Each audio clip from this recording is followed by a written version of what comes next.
esta ocasión vamos a continuar con patología aórtica. Vamos a hablar sobre el síndrome aórtico agudo.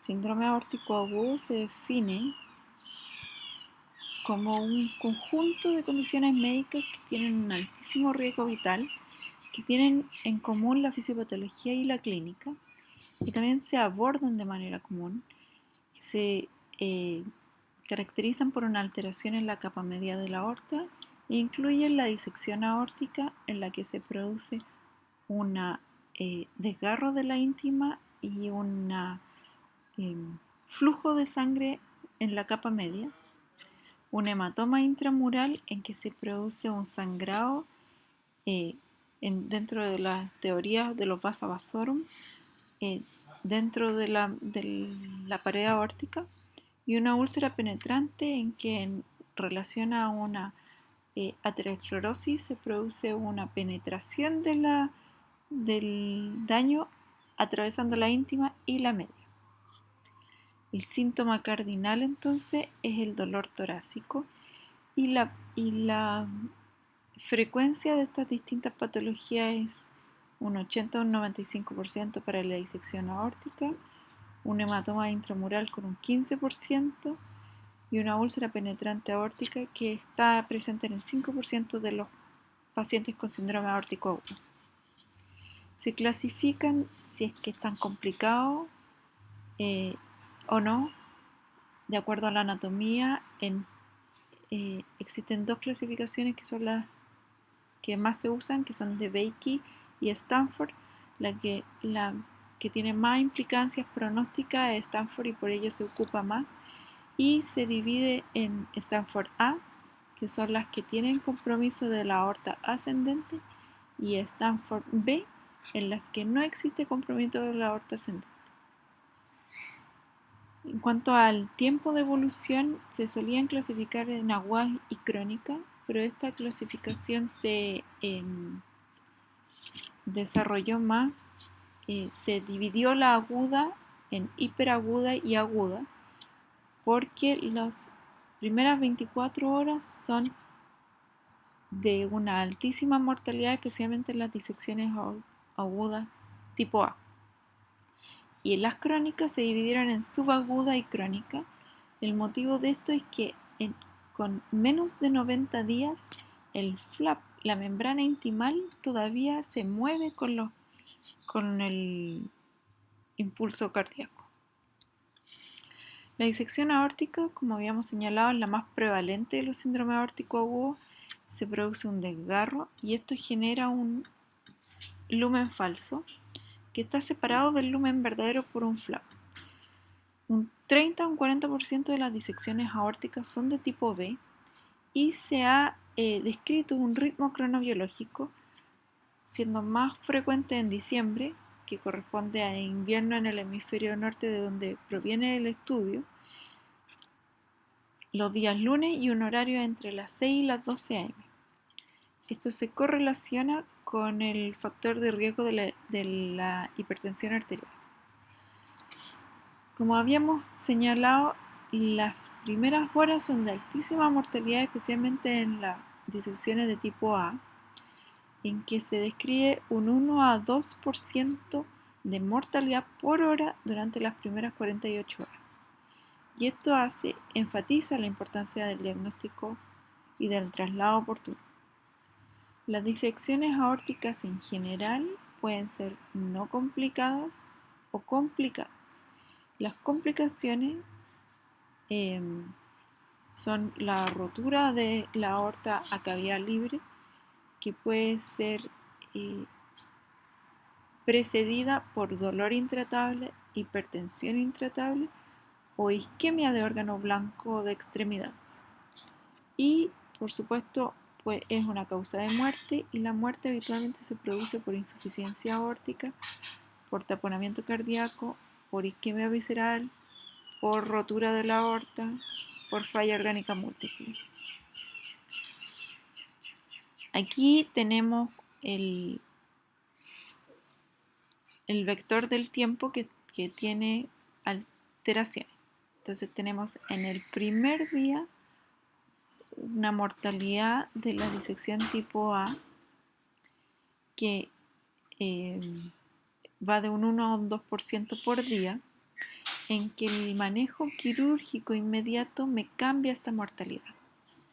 De ahí en las primeras 2 semanas tengo una mortalidad alta también, hasta aquí llega la disección aguda, y luego viene la subaguda en que el flap se mantiene móvil y a partir de los 90 días una disección crónica, en que ya estamos esperando las complicaciones crónicas de los pacientes.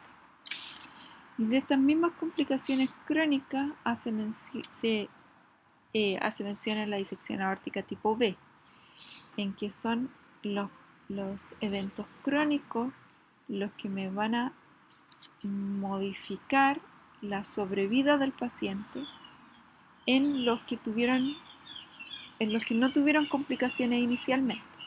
Los que tuvieron complicaciones inicialmente se van a manejar quirúrgicamente y por ello hay un sesgo aquí en la mortalidad de lo quirúrgico, porque ya de por sí estos pacientes son más graves. Como factores de riesgo tenemos el estrés mural aumentado y las anormalidades de la pared de la arteria. La hipertensión está presente en casi el 80% de los pacientes como un antecedente. Puede ser una hipertensión esencial, feocromocitoma, el uso de cocaína, la maniobra de Valsalva, o también puede causarme estrés mural, trauma físico, coartación aórtica, etc. Como anormalidades de la media tenemos alteraciones sindromáticas, que son genéticas y alteraciones del colágeno o alteraciones de las válvulas, y alteraciones no sindromáticas, dentro de las cuales están las arteritis y otras como el embarazo, el uso de corticoides y la enfermedad poliquística. La clínica tiene una presentación clásica de dolor agudo muy severo, dolor interescapular que se presenta en aproximadamente el 80% de los casos, pero es importantísimo señalar que el síndrome aórtico agudo puede simular otros cuadros, y ahí hay que poner énfasis en el infarto agudo del miocardio y el tromboembolismo pulmonar. El laboratorio va dirigido a lo preoperatorio, pero también a la identificación de complicaciones o de diagnósticos alternativos, como el infarto y el tromboembolismo pulmonar. Es de alta utilidad el dímero D, en el sentido de que un dímero D bajo 500 puede descartar una disección aórtica, sin embargo no es tan útil cuando la sangre no entra en contacto con no hay un flujo sanguíneo en la media. Un nivel sobre 500 es altamente sensible, pero también lo es para el tromboembolismo pulmonar. Dentro de los exámenes que nos pueden permitir el diagnóstico está la ecotransesofágica, la ecotranstorácica, la resonancia magnética y el escáner. El escáner con contraste es el más utilizado, y otros exámenes como el PET-CT, el ultrasonido intravascular y la angiografía van a complementar esta información y se usan en casos específicos. Por señalar un ejemplo, el PET-CT se ocupa cuando uno tiene una sospecha de un aneurisma micótico. La estrategia diagnóstica vamos a tener una posibilidad pre-test que va a estar dada por la clínica, en que tenemos condiciones de alto riesgo como el Marfan, la historia familiar, la enfermedad valvular, la instrumentación cardíaca, características de alto riesgo del dolor como un comienzo súbdito, mucha severidad o migración del dolor, o factores del examen físico que sean de alto riesgo como un déficit de pulso, una diferencia de pulso entre extremidades, un defecto neurológico en asociación a un dolor, un soplo diastólico de la válvula aórtica, hipotensión o shock. ¿Ya? En los grupos que tienen baja probabilidad pretest, el dímero D nos puede servir para excluir la disección aórtica y al igual como se ocupa en el TEP, y en los pacientes con alta probabilidad pretest no tiene utilidad, porque ya de por sí tiene alta probabilidad pretest. El manejo intrahospitalario tiene como objetivo disminuir el estrés de la pared aórtica, reducir el riesgo de daño de órgano blanco y la rotura aórtica. Y la frecuencia cardíaca objetiva es menor a 60 latidos por minuto y una presión objetiva sistólica entre 100 y 120. Para ello se ocupa analgesia opiácea, betabloqueador intravenoso y nitroprusiato de sodio, que hay que tener la precaución de usarlo después de que se inició el betabloqueo. El manejo definitivo en la disección tipo A es la cirugía abierta, es la cardiocirugía, y en la disección tipo B es el manejo médico. El estudio INSTED-XL, que se realiza una terapia endovascular de la disección aórtica y que en el XL hace un seguimiento a 5 años, mostró una mejor sobrevida por causa de la aorta en los pacientes, sin una diferencia en la mortalidad total y una muestra relativamente pequeña. Este estudio a los 2 años no mostró diferencia. Por lo tanto, este tema del TEBAR como para disminuir la mortalidad a largo plazo está todavía en discusión. Se recomienda, sí, en los pacientes que están complicados. ¿Ya? ¿Y cuáles son los que están complicados? Los que tienen dolor persistente o recurrente, los que tienen hipertensión no controlada, ellos dos como